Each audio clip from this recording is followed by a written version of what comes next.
This behind me here is a chart that's called the metabolic pathway chart. Now, this to most people is just a jumbled bunch of lines and little words and little tiny words in different colors and stuff. This is what occurs on a molecular or on the molecule level inside of a cell to keep the cell functioning and working. For instance, I just got done eating a sandwich just a few moments ago before doing this taping. Now, in the sandwich, there was bread. Bread has starch. Starch is composed of sugar molecules.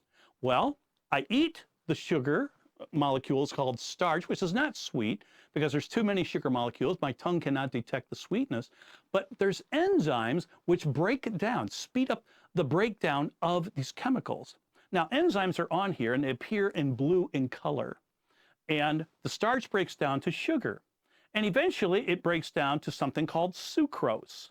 Now, sucrose here is just an ordinary table sugar type molecule. It's actually composed of two sugars put together. We call sugar, see, if we just can't say sugar, people will all understand what we're talking about. The scientific word for sugar is saccharide. Di, meaning two of something, disaccharide means there's two sugars. And so there's two sugars here.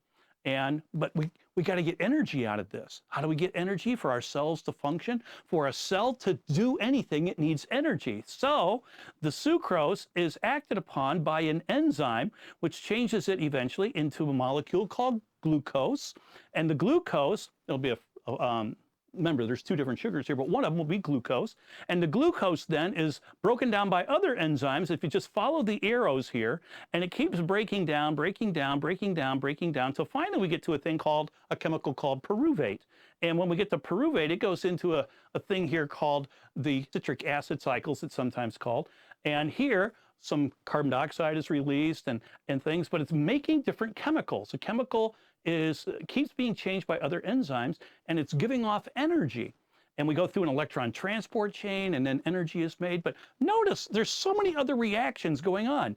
Thousands, actually tens of thousands. We haven't even identified all of the reactions that take place in a cell every second to keep the cell alive, but they're all going and working perfectly in a flow chart. You can see, even as crazy as this looks, there is a design. Arrows going in one direction or in both directions. They can do this. And these little blue things are like dominoes that are set up. And when you set up dominoes in a long line and you knock them over, they work like that. If you take one of the dominoes out, it doesn't work. Same thing with this. And you have to have everything set up. How in the world could this have happened by random chance? No way.